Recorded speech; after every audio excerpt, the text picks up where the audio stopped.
All right, so we still have an ugly website, but we're on our way to fixing it, and I really struggled as to whether I should walk with you step by step of showing all the different Bootstrap things, but you would watch me just basically typing a lot of code from my notes that I spent a lot of time making sure it looked exactly right, and I don't think you'd gain much from it. So I've provided the templates in the finished version that I want you to bring into your project, and I'm going to walk you through some of the things so that you can sort of see how some special different things work there. So if you'd like to, feel free to style this on your own, make it completely your own design. You don't have to use what I have, but I would like to show you what I have, and then you can implement it, change it later if you want to, or just keep it as is. But of course, don't keep it as Nick Walters' portfolio. Change it to whatever your particular name is and the cool stuff that you've worked on. So if you go to the end of this section, if you go to where I've provided the source code in GitHub, you can download all the files that I have.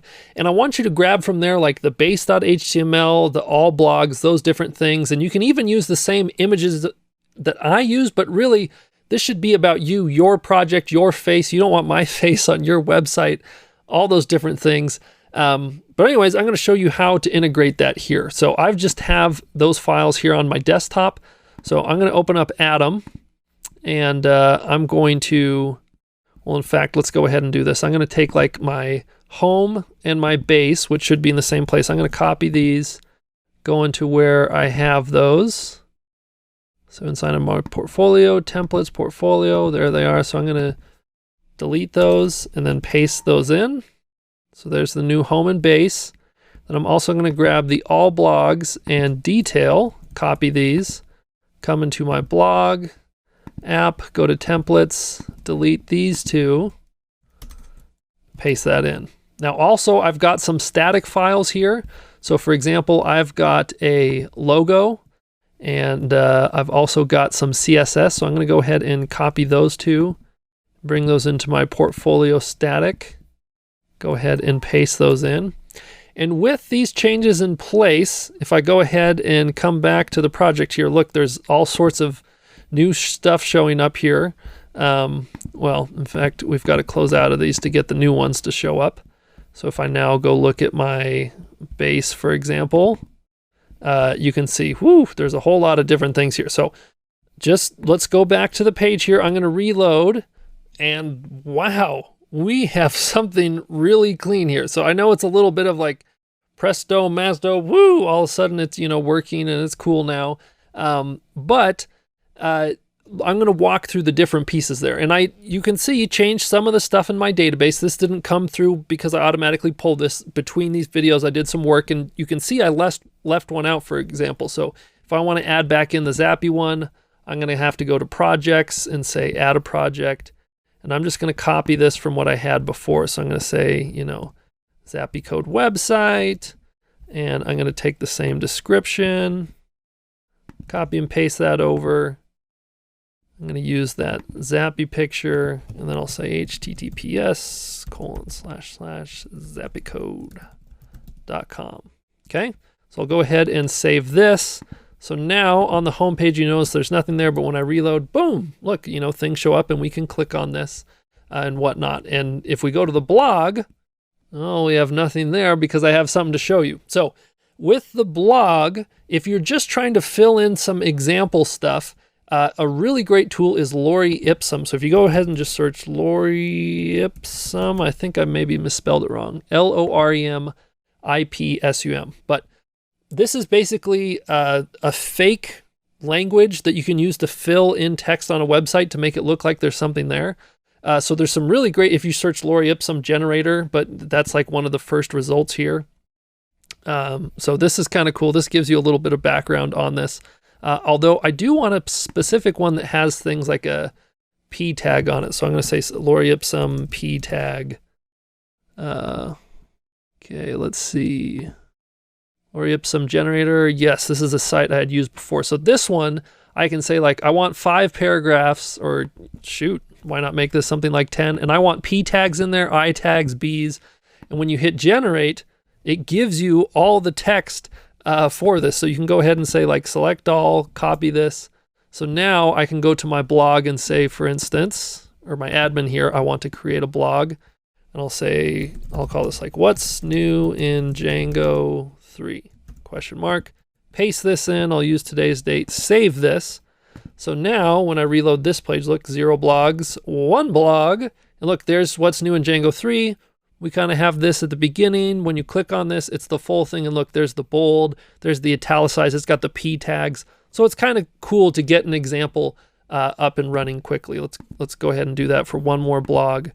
And I'll call this something like my first, we'll do my first blog post. I'm going to paste in the same thing because it doesn't really matter. And let's make this the day before so that it looks a little bit better.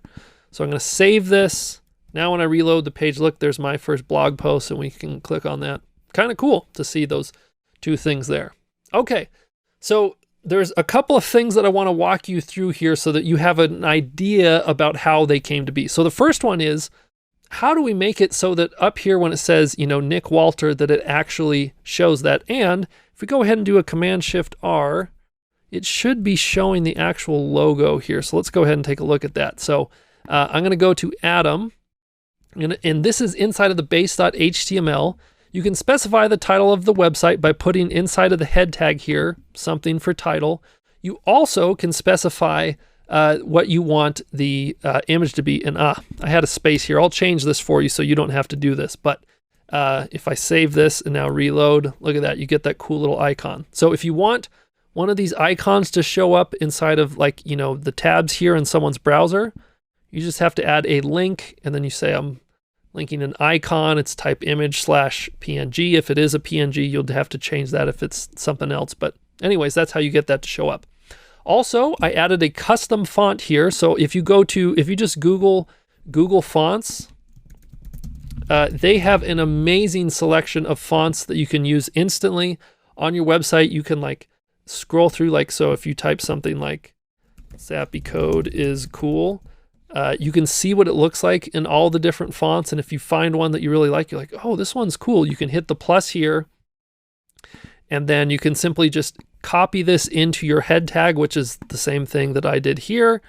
And then once you have that, you can use that font. And the way to use the font is you have to specify it inside of your CSS. Well, how do you add CSS to your site?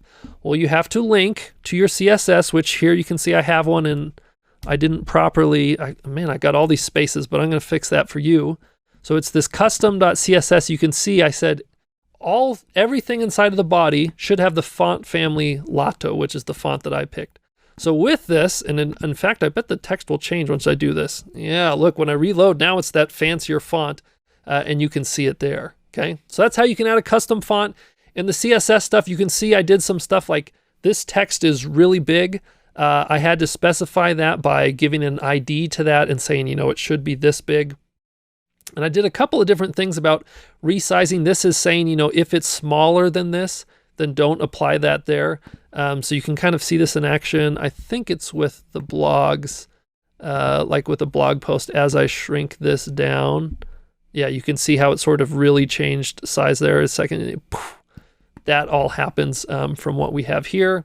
I changed the navbar colors because I really didn't like how light they were, and they had a little hover here. You can totally change, what these want to be. So for example, if you want to hover and it to be green, for instance, we could save this, reload, and sometimes you have to do a Command-Shift-R to really reload. And look, you can see it's green now when we hover. There's all sorts of cool little things there. Let's see, what else can I show you that would be of interest to you? So with the links to the different places, so if we go to the base.html, if you ever want to link to an outside site and you want it to open a new tab by default, because you can notice here, for example, on the home page, if I click on Zappy Code, it just takes me directly there, versus if I click on the Twitter, it opens a new tab and then takes me to this, Twitter page. So the difference here is with Twitter, for example, inside of the A tag, I added this target equals _ blank. That is basically HTML for open this in a new tab. Whereas if I go to my home, you can notice where I have the link here, I don't have that target blank. So I could add that and make that a thing. That's totally up to you about how you want to handle that, but That's kind of just a cool thing to note. Outside of that, if you really want to learn Bootstrap, you can sort of, read into what I've done here. A lot of experimentation is really helpful. That's kind of how I arrived at what I did is I, started with some base template and then just sort of moved on because Bootstrap has tons of great examples. If we go back to Get Bootstrap, just like we had done with the nav bar, if you search for nav and select the nav bar, you can start with this big behemoth and then slowly start chopping things away to what you like. Or if, down here it shows you all sorts of different cool options that you can add in there. And just so many different things. Go through the buttons, see the different things that you can add. If you have any specific questions, let me know. But there you have it. I say one more thing. I know this has gone on long. Spend some time customizing the site and really making it your own. I would recommend putting in your own picture, actually adding your own projects, putting in good write-ups. Same thing with the blog posts. Maybe actually write a real blog post. It doesn't have to be as big as the things that we've filled in here.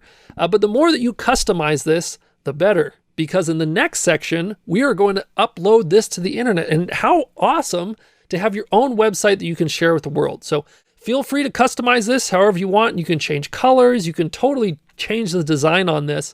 But whatever you do, get it ready because in the next one, we're sharing our work with the world.